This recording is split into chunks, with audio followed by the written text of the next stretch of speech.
Hey Rangi, thanks so much for jumping on with me today. I'm just hoping that you might be able to tell me a bit about yourself as a mum and what do you do with yourself? So first time mum, so I had my son on the 1st of Jan. Prior to getting pregnant, I was constantly in the gym and really looked after myself. During my pregnancy, I didn't look after myself. I let everything kind of slip away. Being a mum, first time mum, becoming a mum, and then not only that, struggles that happened, with the changes in my body, I kind of, struggled with the changes that happen that nobody ever tells you about, trying to get used to my new body, I suppose, was the biggest prior or after having my son.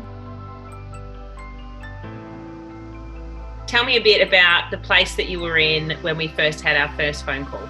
Oh yeah, no, in all honesty, I was down in the dumpsters. I was not in a good place. Mind-wise, I was at the bottom pit because I was struggling with everything. Like I said, with the changes to my body was the biggest one. The amount of weight I had put on, the incontinence that I was suffering, after labour, that was the part that I really struggled with. And then trying to get used to my new body. Started getting back pains, leg pains, knee pains, through the excess weight that I had put on through my pregnancy because I didn't look after myself. In our conversations in the beginning, what was it that made you think, I'm going to jump in and give, Inspired Mama a shot and give me a shot at working with you? What was it that sort of made you think, I'll actually try this? I think that what really got me in the end was that you were actually willing to take the time to actually help a complete stranger, really. The fact that you're willing to help me, I never ever thought of using a health coach or anything prior to this. Working with somebody with a more positive outlook on life helped me a lot. But not only that, it helped me identify the stuff that I needed to really work on, mentally. What things have you learned along this journey that have helped you become mentally stronger? I suppose, for me, it's knowing that I've got one phone call a week that, she's going to ask me all these questions. Have I done it? I can't lie. Mental homework. Sometimes you feel like, oh, no, I just can't be bothered, and you just want to throw it in. But as you start to identify your demons, really, and acknowledge them, and then you decide to, fuck it, let's just get past this and work through it, you can do it. So a lot of mental struggle for sure, but I think that phone call that I had with you, you just gotta fucking stop having these pity parties, man, and just get on with it. So that's been, when you told me that, I was like, this is what I need to fucking get on with. I really do. Just stop mucking around, you can do it. It's just, you're just making excuses and putting roadblocks in there for yourself to make it harder. I think since that phone call, I was just like, you know what, you can do it. But as soon as I, start getting slipping into those dark places, I'm just like, all right, you're down here, have a little pity party, right, pick yourself up and keep going again because life goes on. And tell me, what sort of things are you doing now to pick yourself up compared to what you used to do? And all honesty is actually, first and foremost, acknowledging them. Obviously they are there for a reason, but once they're identified and I acknowledge that they are there, then, it helps me work through whatever the challenge may be, mentally or whatever.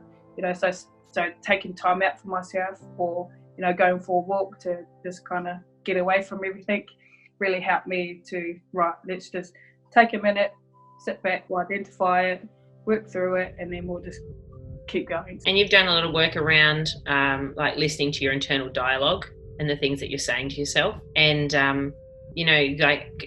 I know that you spoke to me in the beginning about the things that you used to say to yourself and that you hated going out, you hated getting dressed, you hated being in front of mirrors, all those sorts of things. And you don't, from the conversations we've had in the last 4 weeks, that doesn't happen anymore. No. And you mentally speak to yourself really kindly, and not that you 100% love the position that you're in, because you're always saying, I've got more work to do, but you're uplifting yourself because you know that you're capable of it rather than putting yourself down. And I think that is the biggest change in your mindset and your entire approach, because you see this as a long-term journey that you are going to be successful in, rather than thinking that, that it's not attainable. No, you can't, I suppose, in a way. Even though it was a 12-week program that I done with you, it doesn't all stop there. Tomorrow's another day and we've got to keep on going. So I suppose that's my biggest change in my mindset is you can't just leave it at 12 weeks, it's got to be a lifetime. Because I look at my son and he's doing roly-polies all over the sitting room and I'm like, it's only a matter of time before you're up on your feet running and I'll have to chase you.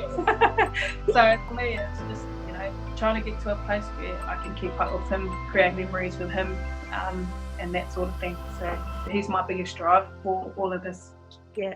So, you know what he was in the beginning too, like when we spoke about like your reason and what your why was, and he was your why in the very beginning, and it's so good that he is still now.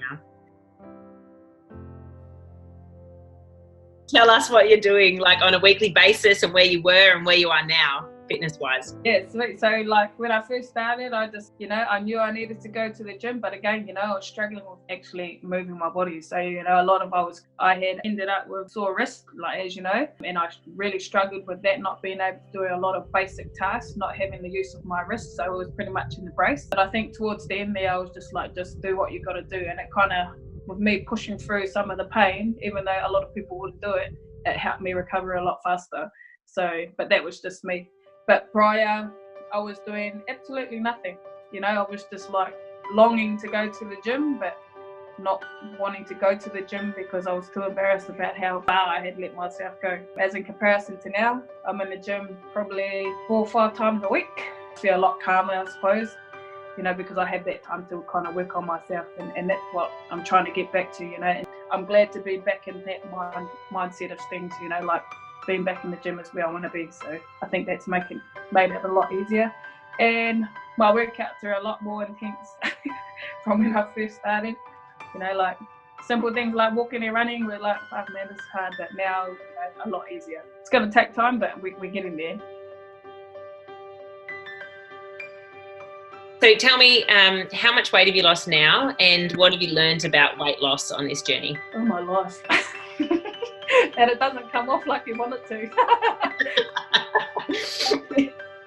I started, I've probably lost almost just over 10 kilos, so 10 and a half, I'd say. A lot of it, like you bang on in the tutorials and through the program is, being consistent, planning, prepping, although it feels overwhelming, it all pays off at the end. So I weighed in today and 3.5 kilos down in 1 week. So I don't know what happened, but it just, so I was stoked. I had to jump on there and double check.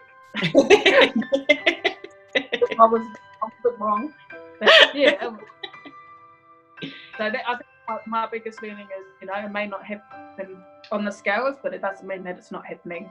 So there was changes in my clothing and how tight my clothes were, fitting into clothes properly, but sometimes you just feel it wasn't enough, so you kind of look for that clarification from the scales, and when you're not getting it, it just makes it a lot more harder. And as we've discussed so many times, it's based a lot on your energy levels and how you're sleeping at night and how you feel within yourself, and your mental headspace and all those sorts of things. And if they're better and improved, then you know that you're going to lose weight and you're going to be in a healthy state in the end anyway, but you're just going to stick it out. And there were a few weeks there where you were writing it out and weren't getting those results, and it was so frustrating, and I felt so sorry for you. I'm thinking, Jesus Christ, universe, come on.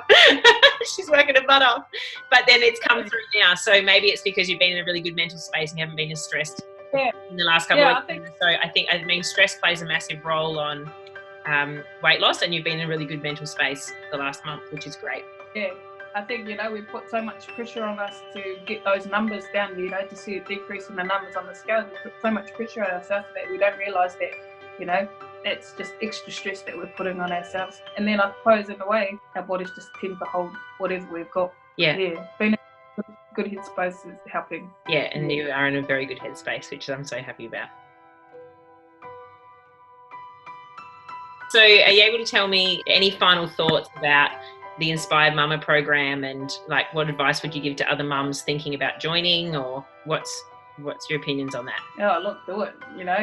I was in such a bad place, a headspace, that I needed somebody and view it. So, but yeah, any mama, I would definitely recommend the program, especially if you're really struggling, to have somebody to talk to, once a week. And I don't know, it was a good experience, for myself. And thank you. Thank you for everything. No, honestly, I've loved working with you.